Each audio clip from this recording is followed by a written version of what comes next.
வணக்கம் நேயர்களே. 18வது மக்களவை தேர்தல் முடிவுகள் வெளியாகி இருக்கின்றன. இந்த நிலையில் 5 நாட்களுக்கு பிறகு இந்தியாவுடைய பிரதமராக 3வது முறையாக நரேந்திர மோடி பதவியேற்க உள்ளார். இந்த பதவியேற்புக்கான விழா தற்போது குடியரசுத் தலைவர் மாளிகை வளாகத்தில் நடைபெற்று வருகிறது. உலகம் முழுக்க இருக்கக்கூடிய மக்களால் உற்று நோக்கப்படக்கூடிய இந்த பதவியேற்பு விழா தொடர்பான சிறப்பு நேரலைக்கு உங்களை வரவேற்கிறோம். இந்த பதவியேற்பு விழா பல்வேறு முக்கிய அம்சங்களை கொண்டதாக இருக்கிறது. இதுவரைக்கும் தனி பெரும்பான்மையுடன் மட்டுமே ஆட்சி அமைத்து பல்வேறு முக்கிய முடிவுகளை எடுத்த நரேந்திர மோடி தலைமையிலான அரசு முதல் முறையாக இந்த தசாப்தத்தில் தற்போது கூட்டணி ஆட்சி அமைக்க வேண்டிய தீர்ப்பை மக்கள் எழுதியிருக்கிறார்கள். இதுவரைக்கும் தனி பெரும்பான்மையுடன் செல்வாக்கு செலுத்திய பாஜக கூட்டணி ஆட்சியை எப்போது எப்படி வழிநடத்தப் போகிறது என்பது மிக முக்கியமான கேள்வி. இந்த கூட்டணி ஆட்சியின் மூலமாக இந்திய ஜனநாயகத்துடைய மீண்டும் அந்த புத்துயிர் பெறுமா என்ற எதிர்பார்ப்பு பல்வேறு முக்கிய அரசியல் விமர்சகர்கள் மத்தியில் எழுந்திருக்கிறது. அதே நேரத்தில் ஜனநாயகத்துடைய நாடாளுமன்ற ஜனநாயகம் நிலைநிறுத்தப்படுமா என்ற ஒரு எதிர்பார்ப்பு எதிர்க்கட்சிகள் மத்தியில் வைக்கப்பட்டிருக்கிறது. ஒட்டுமொத்தமாக இந்த தீர்ப்பு சொல்லியிருக்கக்கூடிய மக்கள் தீர்ப்பு சொல்லியிருக்கக்கூடிய செய்தி என்ன? வரக்கூடிய நாட்களில் இந்திய ஜனநாயகம் எந்த பாதையில் பயணிக்க இருக்கிறது? நரேந்திர மோடி அரசு முன்பிருக்கக்கூடிய சவால் என்ன என்பது தொடர்பாக பல விஷயங்களை இன்று நாம் பேச இருக்கிறோம். இது தொடர்பாக கள தகவலையும் அதில் இருக்கக்கூடிய உள் அர்த்தத்தையும் பகிர்ந்து கொள்வதற்காக டெல்லியிலிருந்து சிறப்பு செய்தியாளர் சுசித்ரா இணைகிறார். அதே போன்று செய்தி அரங்கத்திலிருந்து நம்முடைய நெறியாளர் சிவரஞ்சன் இணைகிறார். முதல்ல டெல்லியில் இருக்கக்கூடிய சுசித்ராவிடம் கேட்கலாம். சுசித்ரா, கள நிலவரம் எப்படி இருக்கு? பதவியேற்பு விழாவுக்கான ஏற்பாடுகள் எப்படி நடைபெற்றுக் கொண்டிருக்கிறது? எத்தனை மணிக்கு சரியாக பதவியேற்பு விழா நடைபெற இருக்கு?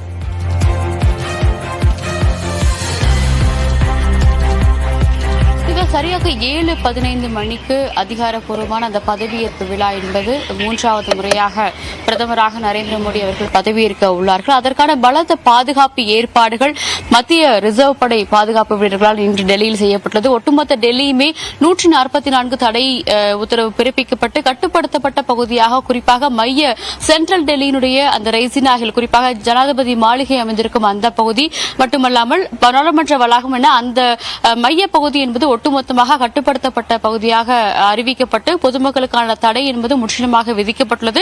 மேலும் மெட்ரோ ரயில்களிலும் சில மாற்றங்களை காவல்துறை அதிகாரிகள் அறிவித்திருக்கிறார்கள். பொது போக்குவரத்து என்பது முற்றிலுமாக ரத்து செய்யப்பட்டுள்ளது. இந்த பகுதிகளை பொறுத்தளவில் மாற்று வழி மூலமாக அவர்களுக்கான அந்த மாற்று ஏற்பாட்டையும் அவர்கள் செய்துள்ளார்கள். இந்த மைய பகுதியை பொறுத்தளவில் ட்ரோன் மூலம் கண்காணிப்பு, சிசிடிவி கேமராக்கள் பொருத்தி லைவ் சிசிடிவி கேமராக்கள் மூலம் கண்காணிப்பு என பலத்த பாதுகாப்பு ஏற்பாட்டை காவல்துறை அதிகாரிகள் மட்டுமல்லாமல் மத்திய ரிசர்வ் படை வீரர்களும் செய்திருக்கிறார்கள். அனைத்து பகுதியுமே வாகனங்களுடைய சோதனை அன்பு செய்யப்பட்ட பின்னரே மக்களுக்கு அங்கே செல்பவர்களுக்கு விழாவை ஏற்பாடுகளுக்கு செல்வதற்கான ஒரு அனுமதியானது வழங்கப்படுகிறது.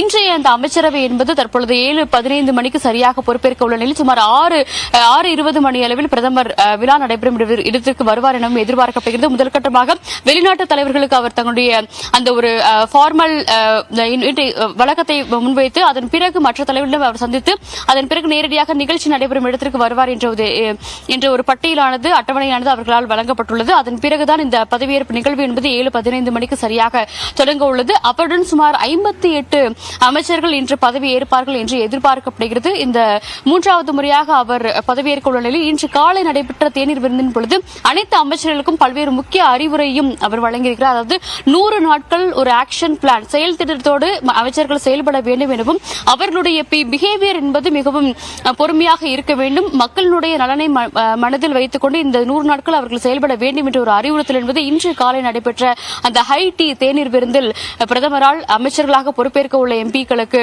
அறிவுறுத்தப்பட்டுள்ளது. இதன் அடிப்படையில் தான் இந்த புதிய அமைச்சரவை என்பது இன்று மாலை இன்னும் சற்று நேரத்தில் பொறுப்பேற்க உள்ளது குறிப்பிடத்தக்கது. தேவா, இன்னும் சற்று நேரத்தில் பிரதமர் நரேந்திர மோடியுடன் மூத்த முன்னாள் அமைச்சர்கள் தற்போது கேபினெட் அமைச்சர்களாக பொறுப்பேற்க இருக்கிறார்கள். தொடர்பான இன்னும் அதிகாரப்பூர்வ தகவல்கள் தொடர்ந்து வந்த வண்ணம் இருக்கின்றன.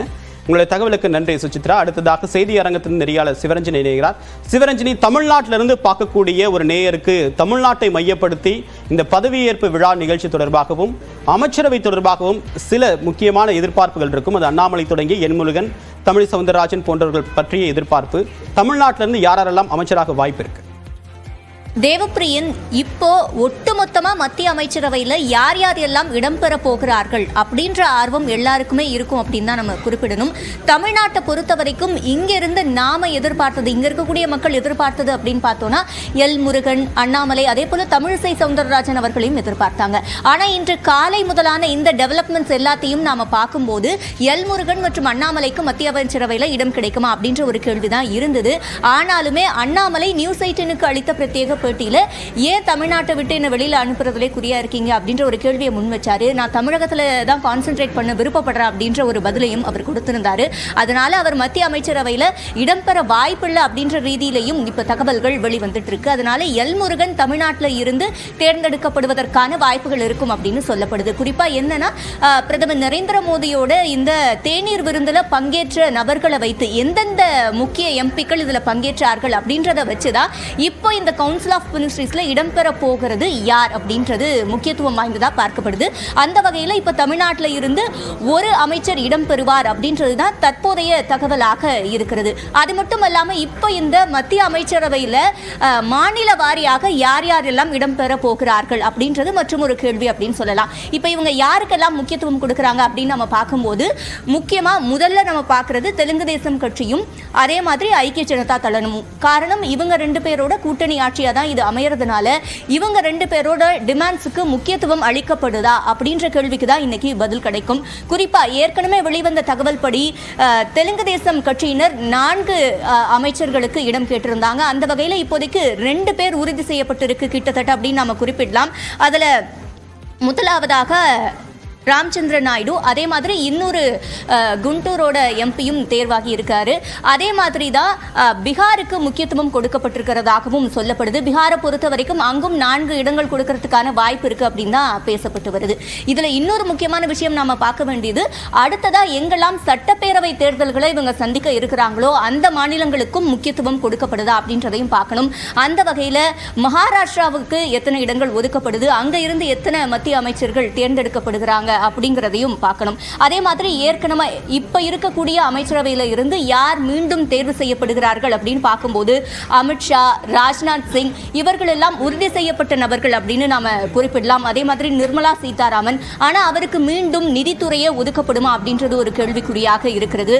அதே மாதிரி அடுத்ததா பார்க்கும்போது பாஜகவுடைய தேசிய தலைவர் JP நட்டா அவர்களுக்கும் இந்த முறை மத்திய அமைச்சரவையில பொறுப்பு வழங்கப்படும் அப்படின்றது ஒரு பேச்சாக இருக்கக்கூடிய சூழல்ல அடுத்ததா பாஜக மாநில தலைவரா யார் நியமிக்கப்படுவார்கள் அப்படின்ற ஒரு கேள்வியும் இருக்கு. சரியாக 7:15 மணிக்கு இந்த விழாவானது தொடங்க இருக்கக்கூடிய சூழல்ல நரேந்திர மோடியோடு யார் யாரெல்லாம் இந்த மத்திய அமைச்சரவையில் பொறுப்பேற்க போகிறார்கள் அப்படின்றது ஒரு மிகப்பெரிய கேள்வி.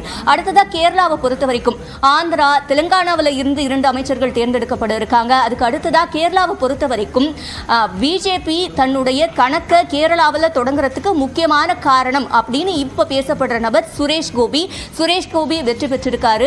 அவர் மத்திய அமைச்சரவையில் இடம்பெறுவதற்கான வாய்ப்புகள் இருக்கிறதா சொல்லப்படுது. தேவப்பிரியன், இப்போது இருக்கக்கூடிய அரசியல் சூழ்நிலை கூட்டணி கட்சிகளை அரவணைத்து போக வேண்டிய கட்டாயம் பாஜகவுக்கு ஒருபுறம் இருந்தாலும் கூட எதிர்கால கணக்கை மையப்படுத்தி இந்த அமைச்சரவையில் இடம் கொடுக்க வேண்டிய நிர்பந்தமும் ஒரு பக்கம் பாஜகவுக்கு ஏற்பட்டிருக்கு. தொடர்பான ஒரு விரிவான தகவலை கொடுத்தீங்க சிவரஞ்சனி. நம்ம தொடர்ந்து பேசலாம்.